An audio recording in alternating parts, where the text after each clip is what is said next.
అందరికీ నమస్కారం. శ్రీనివాస్ చెప్పే కథలకు మీ అందరికీ స్వాగతం. ఇప్పుడు మనం వినబోయే కథ 'విముక్తుడు'. రచన జొన్నలగడ్డ రామలక్ష్మి గారు. మరి కథలోకి వెళ్దామా? మనిషికి అసాధ్యమైనవి ఏమీ లేదంటారు. కానీ ఫలితం ఉండదని నమ్మకంగా తెలిసిన అసాధ్యాల వెంటబడేవారు కొందరుంటారు.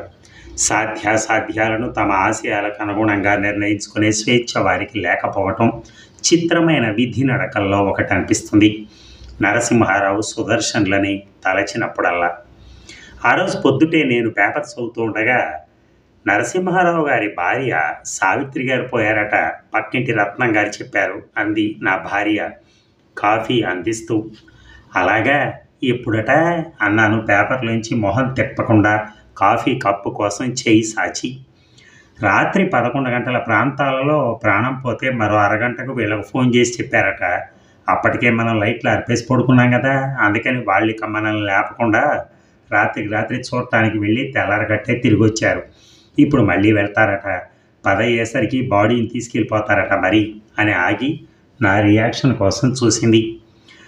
నేను ఆహా అంటున్నాను పేపర్లోంచి తల తీయకుండానే. మామూలుగా పేపర్ని అంతగా పట్టించుకొని నేను ఈ మధ్య రోజు పేపర్ చూస్తున్నాను ఐఐటి ఎంట్రన్స్ పరీక్ష ఫలితాల కోసం. ఇంతకీ పరీక్ష రాసింది మా పిల్లలు కాదు. ఓసారి ఐఐటి ఎంట్రన్స్లో తప్పి రెండో ప్రయత్నం కోసం ఏడాది చదువును త్యాగం చేసి మా పెద్దబ్బాయి రఘుకి క్లాస్మేట్గా మారిపోయిన సుదర్శన్ గురించే నా ఆతృత అంతా. వాడు నా స్నేహితుడు వెంకట్రావు కొడుకు. చదువు విషయంలో నా అభిప్రాయాలు సమకాలీకులతో కలవు. బ్రతుకు కోసం చదువు తప్పితే చదువు కోసం బ్రతుకు కాదని నమ్మే నా థియరీ మంచిదే అంటానికి చాలా నిదర్శనాలు ఉన్నాయి.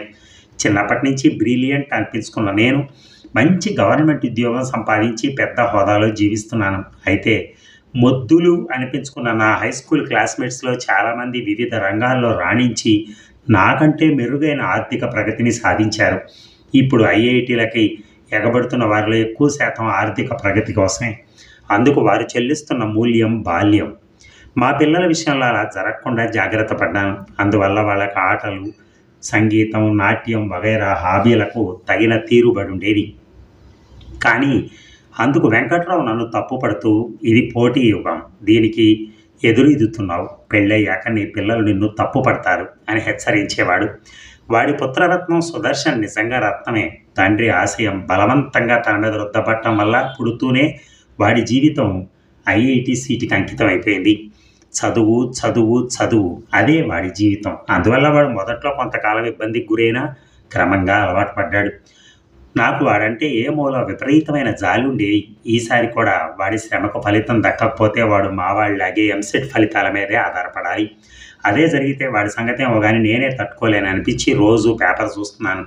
సుదర్శన్ నాకంటే ముందుగా ఇంటర్నెట్లో ఫలితాలు చూస్తాడని తెలిసినా సరే ఏ కారణం చేతనైతేనే పేపర్ తీస్తే చాలు, అది నన్ను డిటెక్టివ్ నవలలా ఆకర్షిస్తుంది. అందుకని భార్య తెలిసిన వారి మరణ వార్త చెప్పినా అది నాకు ఇంకా హృదయానికి తాకలేదు. కాబట్టి ఆహా ఊహులే తప్ప నాలో స్పందన లేదు. ఆ విషయం గ్రహించిందేమో. ఓసారి మన ఇద్దరం వెళ్ళొద్దాం పదండి అనేసి నేను బదులిచ్చేలోగానే, ఈరోజు ఎలాగో ఆదివారమే కదా, ఆఫీస్ గొడవ లేదు, బాడీ వెళ్ళేదాకా ఉండి వచ్చేద్దాం, తొందరగా బట్టలు మార్చుకోండి, ఈలోగా నేను పిల్లలకి చెప్పొస్తాను అంటూ నిర్ణయం కూడా తీసేసుకుని లోపలికి వెళ్ళింది నా భార్య. పబ్లిక్ రిలేషన్స్లో ఆడవాళ్ళు తమకు తెలియకుండానే నిస్వార్థంగా పోషించే పాత్రకు తగిన గుర్తింపు ఉండదు నిజంగా. నిజానికి నేను ఇలాంటి విషయాల్లో అట్టే చొరవ చూపించను. అయినా నా భార్య కారణంగా మిత్ర వర్గంలో ప్రత్యేకించి ఇలాంటి విషయాల్లో చాలా ప్రాంప్ట్ అని నాకు మంచి పేరుంది.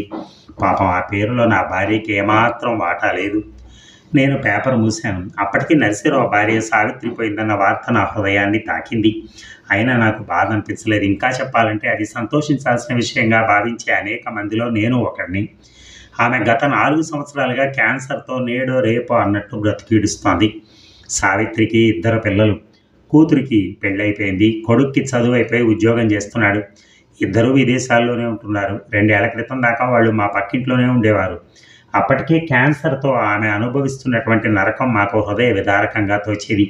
ఆమె కోసం ఆయన పడే కష్ట నష్టాలు సామాన్యులకు అనూహ్యం. అయినా ఆ దంపతుల్లో ఏదో ఆకర్షణ ఉండేది.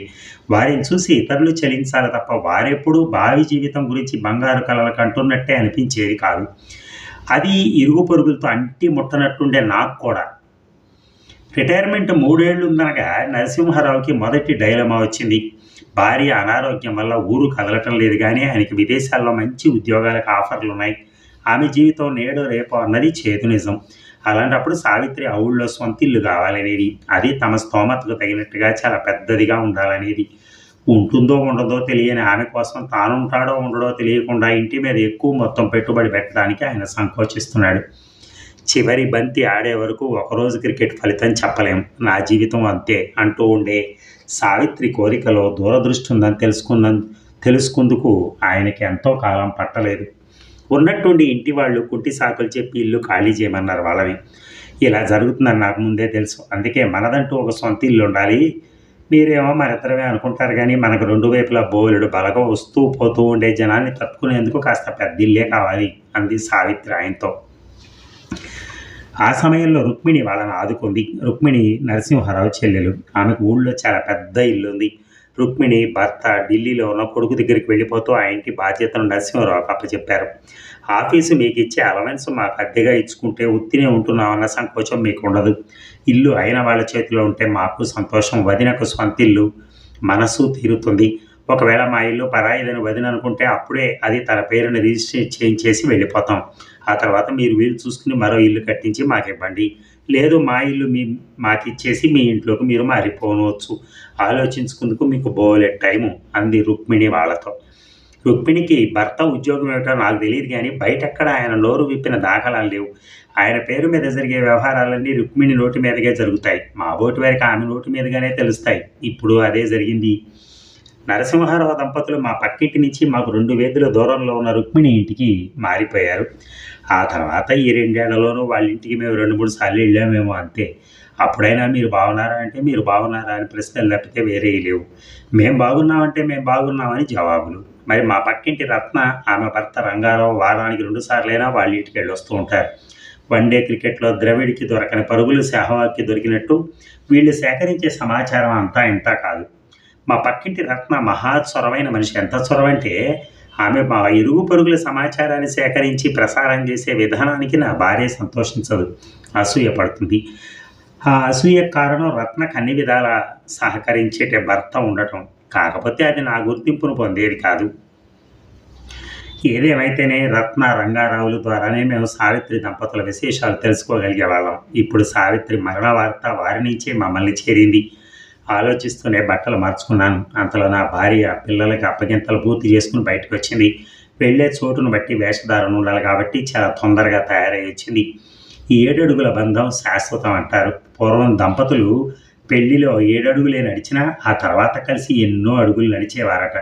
మరి ఇప్పుడు స్కూటర్లు వచ్చాక పక్కింటికి కూడా వాహన యోగం తప్పనిసరి అవుతున్న ఈ రోజుల్లో దంపతులది శాశ్వతంగా 7 అడుగుల బంధం అవుతుంది. ఈరోజు మాత్రం మేము మా దాంపత్య బంధానికి మరికొన్ని అడుగులు జతపరచాల్సి ఉందేమో. నా భార్య నడిచే వెళ్దామంది. ఇద్దరం కలిసి నడుస్తున్నాం. పాపం ఆమె చాలా బాధపడ్డదండి. కానీ క్యాన్సర్ 3rd స్టేజ్ తర్వాత కూడా 4-5 ఏళ్ళు బతకడం అంటే చాలా పెద్ద విశేషం కదండి అంది నా భార్య. అవును, కానీ ఆమె అలా 4-5 ఏళ్ళు బతికిందంటే కారణం నరసింహారావే. సావిత్రి పేరు ఆమెకు కాదు, ఆయనకు పెట్టాలి. సావిత్రి యముడితో ఒకరోజు పోరాడితే ఆమె క్యాన్సర్తో ఆయన 4 ఏళ్ళు పోరాడారు అన్నాను. నరసింహారావు చేసిన పోరాటం అసామాన్యం. ఆయన ఎందరో డాక్టర్లను సంప్రదించాడు, ఎన్నో ఊళ్ళు తిరిగాడు, డబ్బు మంచి నీళ్ళలా ఖర్చు పెట్టాడు. శారీరక శ్రమని, మానసిక ఒత్తిడిని, ఆర్థిక వ్యయాన్ని ఓర్చుకుంటూ తట్టుకుంటూ భరిస్తుండే ఆయన మొహంలో చిరునవ్వు మాత్రం ఎప్పుడూ చెదరలేదు.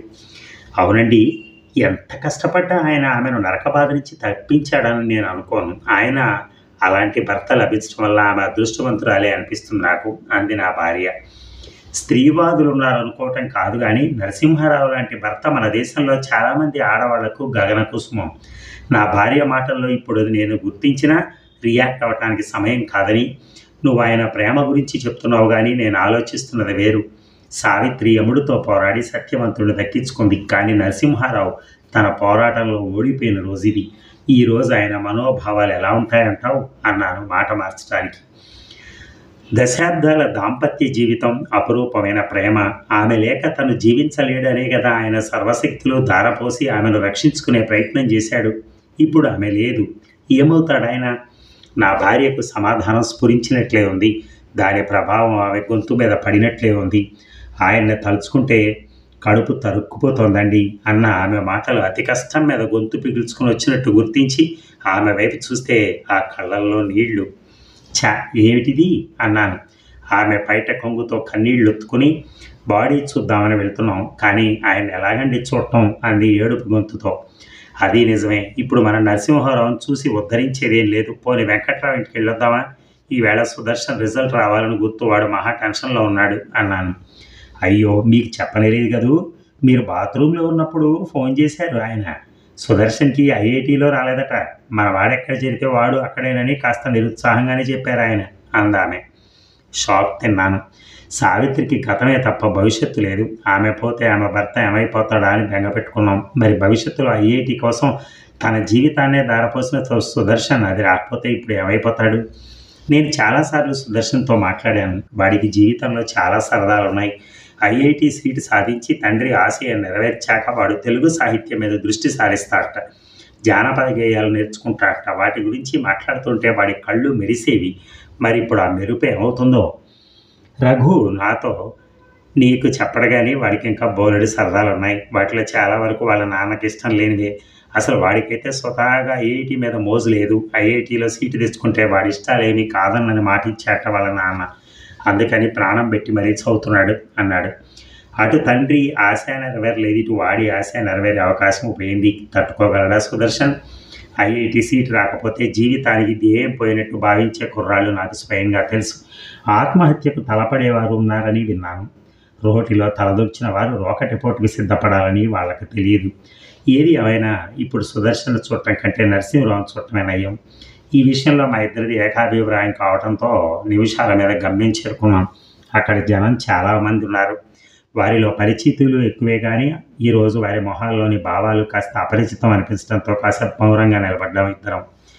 అంతలో నా భార్య కాస్త దూరంలో సావిత్రి చెల్లెలు పద్మ కనపడటంతో వెళ్ళి పలకరించి మాట కలిపింది. ఆ మాటలు వినటానికి నేను కాస్త దగ్గరగా వెళ్ళాను.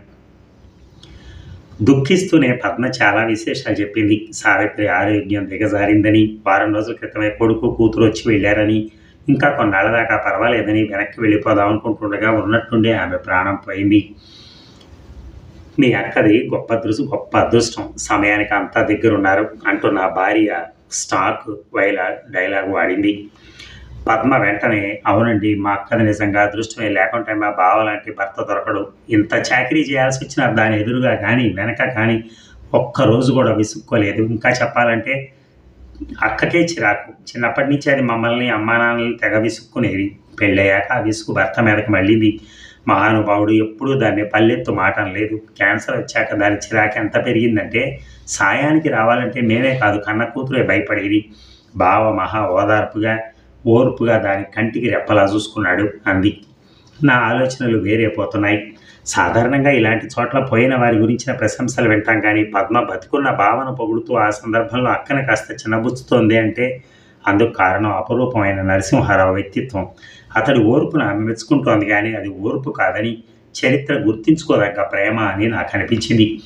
వాతావరణం నిండా విషాదం, మధ్య ఏడుపులు. కొందరు సావిత్రి కళ్ళు చేరడేసి అంటున్నా, ఎక్కువ మంది నరసింహరావు కళ్ళే చేరడేసి అంటున్నారు. ఎవరిని పలకరిద్దామన్నా ప్రపంచంలోని విషాదం అంతా తమదే అన్నట్టుగా మొహాలు పెడుతున్నారు. నాలో స్పందన తక్కువ లేక నటించడం నాకు చేత కాదు, కానీ నేను చాలా మామూలుగా ఉన్నాను. ఒక జీవికి నరకయాతన గురించి విముక్తి కలిగితే అది సంతోషించాల్సిన విషయంగా ఒప్పుకునే నిజాయితీని మన సంప్రదాయం హర్షించదు. కాబట్టి నా ముఖంతో నేను నరసింహరావుని పలకరించడానికి తటపటాయిస్తున్నాను. అంతలో అలా వచ్చాడు రంగారావు. నన్ను చూసి ఆయన్ని పలకరించారా అని అడిగాడు. నేను తల అడ్డంగా ఊపగానే, అయ్యో, బాడీ కదిలేలాగా ఒకసారి పలకరించండి అంటూ నన్ను జవాబునివ్వకుండా నరసింహరావు దగ్గరికి లాక్కెళ్ళాడు ఆయన. మృతదేహాన్ని తరలించే ఏర్పాట్లు జరుగుతున్నాయి. నరసింహరావు కొడుకు బోరును ఏడుస్తున్నాడు. అతడి భుజాలు నిమురుతున్నారు దగ్గర బంధువులు. పక్కనే నిలబడి చూస్తున్నాడు నరసింహారావు శూన్యంలోకి. ఆ దృశ్యం చూడగానే నాకు అప్రయత్నంగా ఏడుపు వచ్చేసింది. కళ్ళు తుడుచుకున్నాను. బాగుండదని వెక్కడాన్ని అదుపు చేసుకున్నాను. తమాయించుకుందుకు కొన్ని నిమిషాలు పట్టింది. అమ్మ లేకపోవటం నీకు పెద్ద లోటే.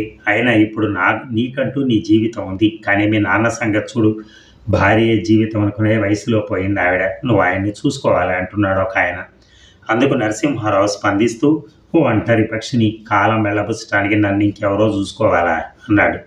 ఉలిక్కి పడ్డాను. ఆ గొంతులో గాద్గద్యం లేదు. మరోసారి కళ్ళు తుడుచుకుని ఆయన వైపు చూస్తే ఆ కళ్ళల్లో తడి లేదు. అక్కడ వేరెవరిలోనూ కనిపించిన కొత్త అనుభూతి ఆయన మొహంలో గోచరించింది నాకు. అదే ఆయనతో నా పలకరింపుని చూపులకు పరిమితం చేసింది. ఏమిటా అనుభూతి? నిత్య జీవిత సత్యము, వేదాంతమా, సందేశమా, అనుభవమా? నాకు అది అప్పుడు అందలేదు. అక్కడ తంతు పూర్తయ్యాక నేను నా భార్య అక్కడి నుంచి కదిలాం. అలాంటి చోటు నుంచి వెళ్ళేటప్పుడు వెళ్ళొస్తాం అనకూడదట. అసలు వెళ్తున్న సంగతే చెప్పకుండా చల్లగా జారుకోవాలట. దారిలో వెంకట్రావు ఇంటికి వెళ్దామా అన్నాను. అయ్యో, ఇక్కడి నుంచి తిన్నగా ఇంటికే వెళ్ళాలి అంటూ సాంప్రదాయం చెప్పింది నా భార్య. ఇల్లు చేరాక నాకిక సుదర్శనాన్ని పలకరించే మూడు పోయింది.